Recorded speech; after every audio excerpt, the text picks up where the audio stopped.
Hey everyone, Big Rat 3 here again with my video on why CM Punk is so overrated. Fool me once, shame on you. Fool me twice, shame on me. Come on, people. You seriously thought that's what I would talk about in this video? No, you see, for this was another one of my traps. For you see, I did this for two reasons. One, because I really wanted people to see this video. And two, I was really curious to see how many people would jump the gun and immediately post a comment before even watching this whole video and just looking at my title. CM Punk is overrated. I do not think he's overrated by any means. I just wanted to see how many people would come on over here and jump the gun and type in the comments. Just curious. I'm also curious how many views this video gets to see how many people very much care about this topic. So, yes, I tricked you, I'm sorry, but from that point it was just an experiment. In reality, I want to talk about, don't worry, I'm not going to review a random indie show. I know that'd be torture. I want to talk about something that hopefully a lot of you will stay for, if I can just get the list on my damn phone. My top 5 most underrated indie wrestlers that you should know. Now, if you feel tricked already, I already got your view, X out, fine. But I encourage you to stay and listen because I do feel that, now I love Ring of Honor, but I do feel that, sometimes people forget that there's other indie companies and more specifically other indie wrestlers out there who are really, really good. But just because they're not in Ring of Honor, that doesn't mean they're not at the elite level of the indie list. I think there's a lot of talent that they don't get enough credit that they deserve. And I'm here to talk about my top 5. So none of the guys on this list will be from Ring of Honor. Just to tell you about a few of the guys that I'm huge fans of.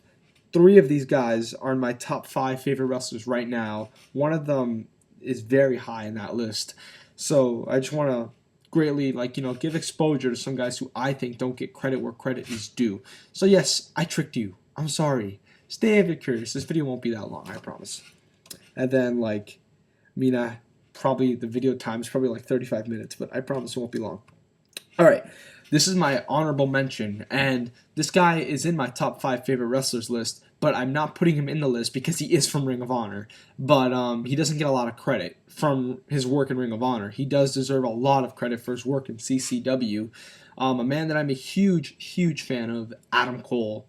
Definitely one of my favorite wrestlers right now in all of wrestling, top 5, like I said. He is really, really underrated, really great on the mic. He's got a great look, great personality. I met the guy at Final Battle, super nice guy, super, super nice guy, He was so, he wasn't the type of guy that felt like, okay, here's another fan. I gotta, put on the smiley face and give into conversation. No, he felt like he was legitimately happy. Not only that I came up to talk to him, but that I came and attended a Ring of Honor show. He said, "Thank you so much. We greatly appreciate it." So it makes you as a fan feel special when a wrestler treats you like that. And like I said, I'm a huge, huge, huge fan of this guy in wrestling. But like I said, I can't really put him in the list because he is in Ring of Honor. But technically, his CCW work is what got him popular with me and with a lot of other people on here. LV, I know, feels the same way. So even though he is from Ring of Honor, he doesn't get enough credit because of his Ring of Honor work. Now we get to the actual top 5. Now, my number 5 is kind of illegal. I originally had him at number 3, but I bumped him down to number 5 because as of a few days ago, he got signed to TNA. That's Shima Zion, Zima Ion. A lot of people didn't know who this guy was going to Destination X, and they assumed he was crap, when in reality, he's one of the most talented guys on the indies right now. Great personality, tremendous personality, great mic skills, in my opinion. I've seen a lot of this guy enough to know that, he's really talented in the ring, and he's very charismatic. I really enjoy watching him work. He actually sent me a YouTube message, not in his actual account, right now he has an account that says Shima Zion Videos. On his old account, I think. That was his name, which I don't want to reveal here. But he actually sent me a YouTube message in 2009 when I reviewed that AAW show. And he had a match with Johnny Gargano that I thought was really good. And he actually sent me a message saying, "Hey, thanks, man. I really appreciate you, checking out my match with Johnny, supporting AAW. Good stuff." And then I sent him a message saying I'm a fan. I saw his HDNet tryout, and I like the guy and all this and that. And then he responded back saying I don't think that HDNet tryout went so well. I don't think I had the right opponent, and right now I'm going through school. Very nice stuff. I really felt like I was talking to another guy on YouTube, when in reality it was Shima Zion. And now he's, he got that TNA contract, and I'm very proud of him. He was always been one of my favorite wrestlers on the indies. Very popular in the Midwest area. Like I said, he's a super talented guy. great in the ring, great on the mic, great personality, great presence. I really, really am a huge fan of this guy. And he would be higher, but like I said, he just got signed by TNA, so I don't think he really counts. But he hasn't debuted in TNA yet. Yeah, he had that Destination X show, and he hasn't debuted as a full-time member of the roster. So I'm going to keep him on the list. Number 4, Drake Younger. Very, very, very talented wrestler. Very good deathmatch wrestler. Great mic skills. Very, very good personality. Very popular in CCW, and I know CCW gets the stigma that everybody who works in CCW is crap. Not Drake. Drake is a very, very great wrestler, and I really like his gimmick, and I've been a big fan of him for a while. You know, he's different from those guys in CCW, and that's not saying CCW has bad workers, because they don't. I've been reviewing every show this year, and I've been very impressed with the talent there, but Drake really, to me, like, he stands above everyone else, and that's no disrespect. I mean, obviously, Adam Cole's one of the main guys in CCW, as is Sami Callihan, who I almost put on this list, but I felt he gets enough credit already. Well, he doesn't. Well, he gets more credit than these guys on the list do. But Drake to me is always, he's always been just, in my opinion, the most talented guy there. Like, it's close with Adam Cole, but he carried that when that promotion was crap. He really did carry it and make people somewhat care about it with his title run, and people really got into it because of Drake Younger. And like I said, very big fan of his. Also a big guy in the Midwest, and definitely doesn't get enough credit on here. Next we get number 3, Eric Cannon. He's actually found more of a role now in Dragon Gate. I just finished watching Open the Southern Gate, and he won the Breakout Challenge tournament, and now he's with the Dirty Ugly Fucks with Sami Callihan. A very, very, very talented worker. Got a nice. He's got a great style that combines, several stiff puro with a lot of, at the same time, hybrid indie wrestling like Austin Aries wrestles. I guess that's because he's from Minnesota, like Austin Aries, that they have that hybrid wrestling style.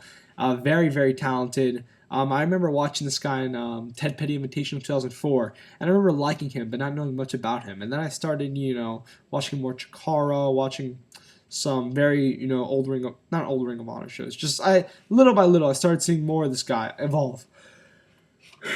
And I was just really impressed with what I saw. Like I said, he's very talented in the ring, got a great arsenal of offense, very underrated in my opinion, does not get enough credit on here. Next we get probably my 3rd or 4th favorite wrestler in all of wrestling today, and that's my number 2, Johnny Gargano. God, I love Johnny Gargano. I've always been a huge fan of his. I've just greatly appreciated everything he's done in indie wrestling. His matches, his promos, everything about him is just awesome. He's had several awesome matches in Dragon Gate USA. I really think they should make him the first ever American Dragon Gate USA champion. They're building towards it. Apparently on the pay-per-view, Johnny Gargano said how he can beat Yamato, which is teasing to a Johnny Gargano-Yamato match. And I really hope they give it to him. He's very, very, very, very talented. Like I said, a tremendous wrestler. Probably, in my opinion, the best wrestler that's not in Ring. Well, actually, no. There's another guy, but the other guy can't be in Ring of Honor. So I'll say that this is the best wrestler not in Ring of Honor. And I really, really, really enjoy his stuff. And like I said, I've always been a huge fan of his. And he does get a lot of credit, but I think he deserves even more than that. I think he deserves a huge amount of credit. So I'm a big fan of Johnny Gargano. Very talented. Always loved his work. Like I said, probably my number 3 or my number 4 favorite wrestler today. And my number 1, this should be of no surprise to those that really know me, my 2nd favorite wrestler in all of wrestling, Mike Quackenbush. Mike Quackenbush has been wrestling since 1991, and he doesn't really wrestle. He wrestles a lot in Chikara now, but last year he didn't wrestle, as much. Okay, I guess maybe last year, yes, but people have been saying how Mike doesn't wrestle as often as he could most of the time in Chikara. And last year, he really started getting back into it, and he's always just been, in my opinion, like I said, he's the 2nd best wrestler because he can pretty much wrestle any style. He's very very, very talented at the old school British style. He can do lucha, he can do puro, he can do Ring of Honor, he can do pretty much any style in all of wrestling. He trained pretty much 90% of the Chikara roster, and that's why I love all those guys. All those guys mirror a lot of Mike Quackenbush's style. And like I said, every single one of his matches I'm just really into because of the way he works. He knows how to combine pretty much every wrestling style and put on such tremendous performances. Like I said, my 2nd favorite wrestler in wrestling. And he really, like I said, he really only wrestles in Chikara, so maybe that's why he used to wrestle in other places. He used to do appearances in Ring of Honor. Not much else outside of Chikara. Plus, he's getting a lot older. So, and I think he doesn't deserve as much credit. Because my favorite wrestler in all of wrestling is Bryan Danielson, but he's my second, definitely.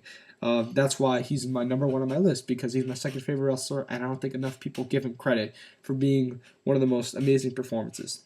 So, runner-up, Adam Cole. Number 5, Shima Zion. Number 4, Drake Younger. Number 3, Eric Cannon. Number 2, Johnny Gargano. And number 1, Lightning Mike Quackenbush. If I were to tell you my top 5 favorite wrestlers total, 1 is Bryan Danielson, 2 is Mike Quackenbush, 3 would probably be Kenta, 4 would probably be Johnny Gargano, 5 would probably be Adam Cole. So, yeah. Maybe I have to make some adjustments here or there. I mean, Undertaker is always going to be my all-time favorite, but I'm talking as of right now because Undertaker really isn't wrestling a lot right now. And so, yeah, that's my video, my top most underrated video, five most underrated indie wrestlers. And just so the people who just tune in the end of this video see it, that's why I think CM Punk is overrated. Bye.